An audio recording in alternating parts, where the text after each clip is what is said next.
नमस्कार दोस्तों, लीगल गुरुकुल में मैं एडवोकेट पीयूष मित्तल आप सभी का बहुत बहुत स्वागत करता हूं। आशा करता हूं कि आप स्वस्थ होंगे। दोस्तों, जब भी पति पत्नी में मैट्रिमोनियल डिस्प्यूट शुरू होते हैं और जब वो कोर्ट तक पहुंच जाते हैं तो सबसे पहला केस जो पत्नी करती है पति के ऊपर वो होता है 498A का, यानी कि क्रुएल्टी का। उसमें और एलिगेशंस के साथ साथ मेन जो एलिगेशन होते हैं वो होते हैं दहेज प्रताड़ना के, यानी कि दहेज के लिए उसके ऊपर अत्याचार किया गया। ऐसे में पति या उसके घर वालों के ऊपर कंप्लेंट फाइल की जाती है, FIR होती है और उनको बेल या जेल का भी सामना करना पड़ता है।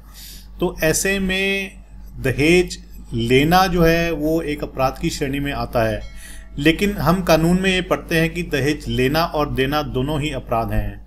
तो यदि पति के ऊपर दहेज लेने के लिए केस चल सकता है 498A का, साथ में और अन्य सेक्शन होते हैं, और साथ में एक एक्ट और होता है वो है डाउरी प्रोहिबिशन एक्ट, क्योंकि दहेज लेना या देना वो डाउरी प्रोहिबिशन एक्ट में ही अपराध माना गया है और उसकी सज़ा कम से कम 5 साल है।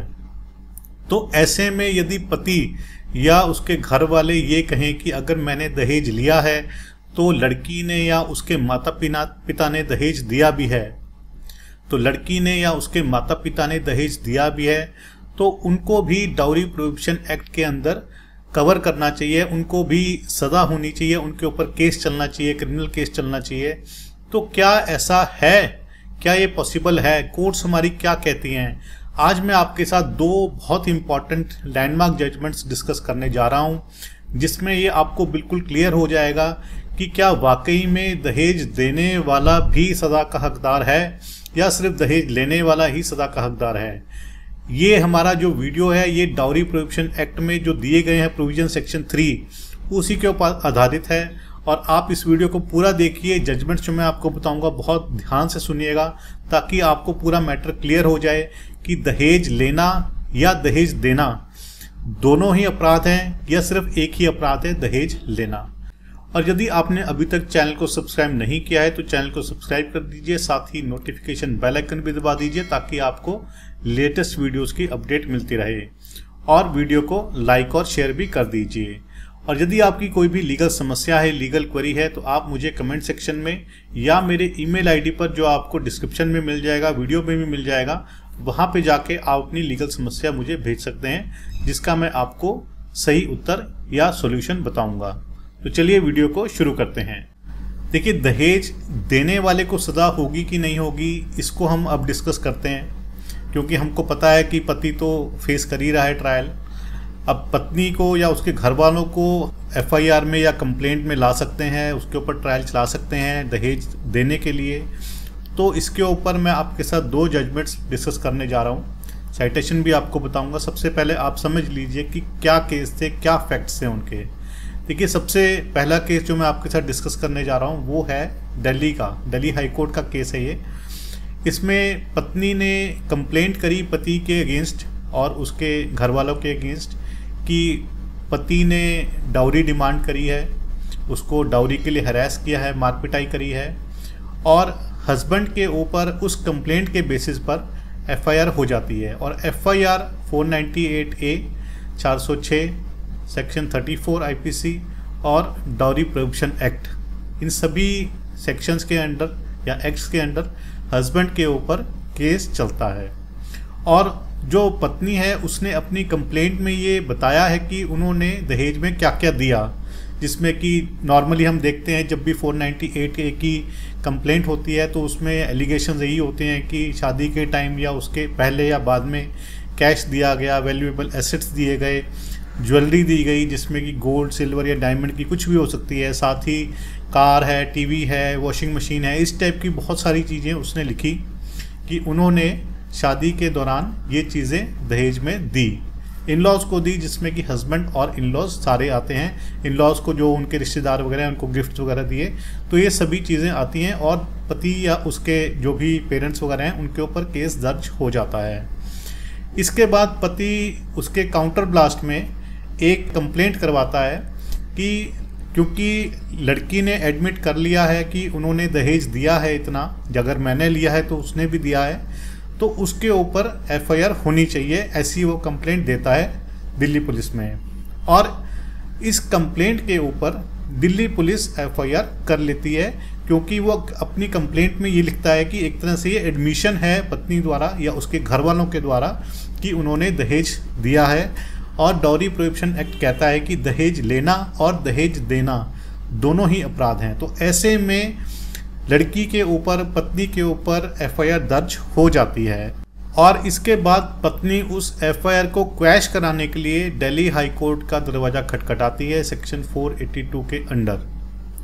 तो यहाँ तक तो था पहला केस, उसके फैक्ट्स। अब मैं आपको दूसरा केस बताता हूँ, उसके फैक्ट्स बताता हूँ। अब चलते हैं दूसरे केस की तरफ, उसके फैक्ट्स की तरफ। देखिए दूसरा केस भी थोड़ा सा सिमिलर ही है लेकिन कुछ डिफरेंट भी है। देखिए इसमें शादी होती नहीं है, शादी पक्की होती है और फाइनलाइज जब शादी होती है तो उस टाइम पे लड़का और उसके पिता के द्वारा दहेज की डिमांड रखी जाती है। तो क्योंकि मैरिज होनी है अभी, तो इस करके लड़की के पिता उनकी दहेज की डिमांड को मान लेते हैं। प्रेशर में आके कह लीजिए, सोसाइटी के प्रेशर है, अपनी एक इज़्ज़त बचानी है, उसके प्रेशर में आके वो दहेज दे देते हैं। लेकिन जब मैरिज का टाइम आता है तो उस टाइम पे उनसे और दहेज की डिमांड की जाती है और उनको थ्रेटन किया जाता है कि यदि वो और दहेज नहीं देंगे तो ऐसे में शादी को वो नहीं करेंगे। लड़के वाले कहते हैं कि हम शादी नहीं करेंगे, वो फेरे नहीं होने देंगे। तब लड़की के पिता और दहेज देते हैं। इसमें उन्होंने 3 लाख से ऊपर उस टाइम और भी दिए, लेकिन फिर भी वो उससे खुश नहीं थे और मैरिज नहीं हुई। तो ऐसे में लड़की कंप्लेंट करती है और कंप्लेंट के बेसिस पे एफआईआर होती है और एफआईआर के बाद लड़के को कोर्ट सम्मन करती है, डाउरी प्रोहिबिशन एक्ट लगा दिया जाता है। इस वाले केस में जो पति है वो क्वैशिंग के लिए जाता है कि उसका जो समनिंग ऑर्डर है उसको क्वैश किया जाए और जो भी चालान फाइल किया गया है पुलिस के द्वारा वो गलत फाइल किया गया है और उसको सम्मन नहीं किया जाना चाहिए था और सब कुछ ये क्वैश किया जाए। और साथ में जो लड़की है उसके ऊपर भी डाउरी प्रोहिबिशन एक्ट लगाया जाए, क्योंकि डाउरी देना भी पनिशेबल है। फादर को भी बुक किया जाना चाहिए उसमें और लड़की को भी बुक किया जाना चाहिए उसमें।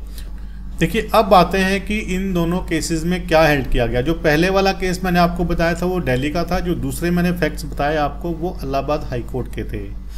अब दिल्ली हाई कोर्ट वाले में क्या उन्होंने हेल्ड किया ऑनरेबल दिल्ली हाई कोर्ट ने, ये देख लेते हैं। देखिए ऑनरेबल दिल्ली हाई कोर्ट ने ये ज़रूर कहा कि हाँ दहेज लेने वाला और दहेज देने वाला दोनों ही अपराधी हैं, लेकिन क्योंकि इसमें डिमांड जनरेट हुई थी पिता के द्वारा, लड़के के द्वारा या उसके पिता के द्वारा, और लड़की के पिता को फोर्स किया गया दहेज देने के लिए, तो इसलिए लड़की या उसके पिता विक्टिम्स हैं उस सर्कमस्टांसिस के जिसमें उन्होंने दहेज दिया। उन्होंने अपनी तरफ से दहेज नहीं ऑफर किया, उनको दहेज देना पड़ा क्योंकि उनको फोर्स किया गया, मजबूर किया गया। और साथ ही दिल्ली हाई कोर्ट ने डाउरी प्रोहिबिशन एक्ट का section 7 sub clause 3 section 7 sub clause 3 protect करता है पर्सन्स को जो एग्रीव्ड हैं by the offences under dowry prohibition act. यानी कि डाउरी प्रोहिबिशन एक्ट में अगर कोई भी एग्रीव्ड पर्सन है, क्योंकि लड़की ने ऑलरेडी कंप्लेंट दी है 498A की जिसमें उसने दहेज की प्रताड़ना के आरोप लगाए हैं, इसलिए वो उसमें एग्रीव्ड पर्सन बन जाती है, उसके माता पिता उसमें एग्रीव्ड बन जाते हैं, वो एक तरह से विक्टिम है। और डाउरी प्रोहिबिशन एक्ट ही सेक्शन 7 सब क्लॉज 3 में प्रोटेक्शन देता है कि यदि कोई भी कंप्लेंट करता है कि डाउरी प्रोहिबिशन एक्ट के अंदर ऑफेंस हुआ है और वो विक्टिम है, तो ऐसे में उसके ऊपर कार्रवाई नहीं होगी। तो ये बिल्कुल क्लियर कर दिया दिल्ली हाई कोर्ट ने। अब हम देखते हैं कि इलाहाबाद हाई कोर्ट ने क्या कहा। देखिए इलाहाबाद हाई कोर्ट ने भी काफ़ी कुछ सिमिलर लाइंस पे ही डिसीजन दिया। उन्होंने अपने डिसीजन में दिल्ली हाई कोर्ट का केस का भी रेफरेंस दिया और उन्होंने यही कहा कि ये जो लेजिस्लेचर बना है, डाउरी प्रोहिबिशन एक्ट लॉ बना है, इसकी इंटेंशन ही है कि जो वुमेन है, महिलाएं हैं, पत्नियां हैं या उनकी फैमिलीज़ हैं, उनको प्रोटेक्ट किया जाए डाउरी के एक मेनेंस से, अभिशाप से। और यदि ऐसे में कंप्लेनेंट को ही अगर पनिश करने लग जाएंगे तो बहुत ही ज़्यादा इनजस्टिस हो जाएगा। और ऐसे में भी उन्होंने सेक्शन 7 सब क्लॉज 3 का हवाला दिया। उन्होंने बिल्कुल सही ये सेक्शन उठाया वहाँ से कि जो भी अगर कोई स्टेटमेंट्स दी गई हैं किसी व्यक्ति के द्वारा जो कि एग्रीव्ड है, यानी कि उसने 498A में अपनी स्टेटमेंट्स दी होंगी पुलिस को, क्योंकि वो एग्रीव्ड है, दहेज की वजह से, तो ऐसे में यदि उसके ऊपर कोई ऑफेंस हुआ है डाउरी प्रोहिबिशन एक्ट के अंदर, तो उसके ऊपर उसकी स्टेटमेंट्स की वजह से कोई भी ऑफेंस क्रिएट नहीं होता है, उसको कहीं भी प्रोसिक्यूट नहीं किया जा सकता है। तो ये दो जजमेंट्स में आपको बताऊंगा। दिल्ली हाई कोर्ट की जजमेंट है पूजा सक्सेना वर्सेस स्टेट, और जो इलाहाबाद हाई कोर्ट की जजमेंट है वो है रामचरित्र वर्सेस स्टेट। ये दोनों जजमेंट्स मैं आपको डिस्क्रिप्शन में दे दूंगा, वहाँ से जाके आप इनको पढ़ सकते हैं डाउनलोड करके।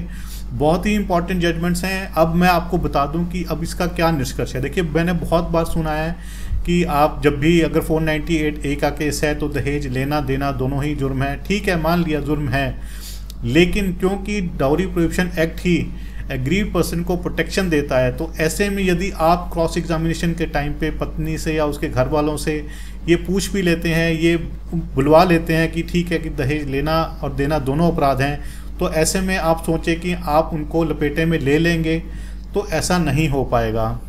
आप ये मान के चलिए कि यदि आप एग्रीड पर्सन हैं, आपने कोई कंप्लेंट करी है दहेज की, तो आपको उसकी देने की वजह से आपको प्रोसिक्यूट नहीं किया जाएगा, क्योंकि आप खुद ही विक्टिम हैं। तो इन दो जजमेंट से बिल्कुल क्लियर हो जाता है कि दहेज लेने वाला तो अपराधी है ही है, लेकिन दहेज देने वाला ज़रूरी नहीं कि वो अपराधी हो। अगर वो एग्रीड पर्सन है तो वो अपराधी नहीं होगा, उसके ऊपर कोई भी ऑफेंस नहीं बनता, उसको कोई भी डाउरी प्रोहिबिशन एक्ट के अंदर प्रोसिक्यूट नहीं कर सकता। तो ये था आज का वीडियो।